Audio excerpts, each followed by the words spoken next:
Hello and welcome to episode 5 of System Design, Pravah.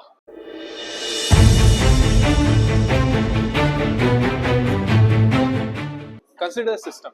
This system has users creates account, user sends messages, user upload photos and videos. Now imagine this system has no memory. Every time a user opens the app, the system forgets everything. So the system needs a way to remember the information correctly, and this is where data system begins. Database is the memory of the system. The system builds a memory space. Inside this space, it stores usernames, messages, orders, records, and so many other things. This memory space is called a database. So you can conclude a database is a place where a system stores information so it is not lost. You can think of it like a register, a notebook, a digital memory, and without a database, user disappears, messages vanishes, and the system breaks.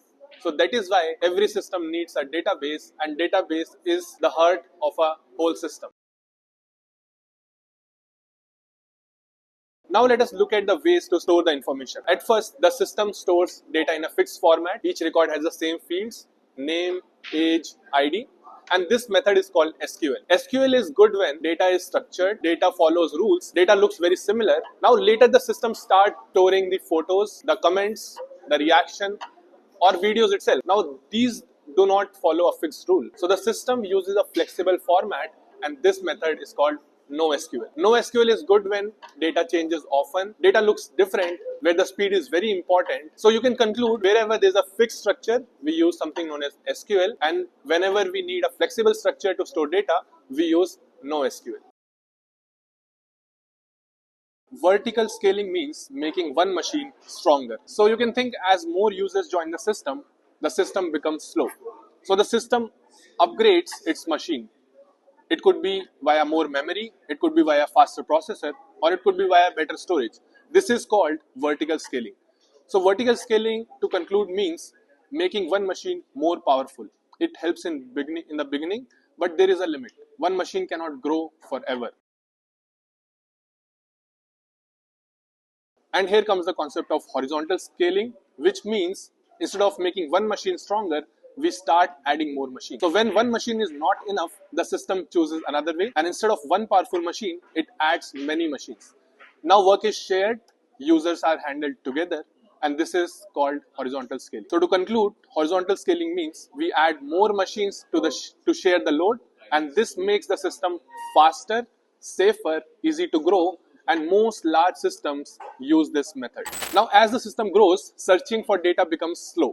So the system adds a helper structure, and this helper tells where the data is, how to reach it quickly, and the helper is called an index. So an index is a data structure that helps in finding the data faster, just like the index page of the book. So with indexing, search becomes fast and the performance improves. The system now thinks, what if our main data stops working? To stay safe, the system is going to keep extra copies of the data. And if one copy fails, it uses another copy for, you can say, fetching the data. And this is nothing but replication. So replication, you can conclude or say that we store data in more than one place. Because of replication, the system keeps running and the data is protected. The system stores images, videos, documents, and these files are very large. Keeping them inside the database is going to make a database slow. So the system uses Blob Storage, which is nothing but short form of binary large objects. A binary large object is a separate place to store large files. Now database stores small details and Blob Storage stores big files. This keeps the system efficient. So to summarize, Blob stores large amount of unstructured binary data like images, audios, videos in a single entity, often in a database, or it could be at a cloud server. Now users of the system live in different places. If your server is in New York and your user is in India, data must travel across underwater cables and through dozens of routers. This creates a high round trip time, which is nothing but RTT, and moreover a single origin server can become overwhelmed by global tariff, leading to crashes or slow response times during the peak hours. The solution is CDN. CDN is nothing but content delivery network, which is a distributed network of proxy servers and data centers known as edge locations or point of presence, that is POPs. How it works? It works based on the pull method. A user requests a file like an image or a video. Where routing happens, the global server load balancer identifies the user's IP and routes them to the closest edge location. Then there is concept called hit and miss, where a cache hit, if the edge server has the file, it serves it instantly.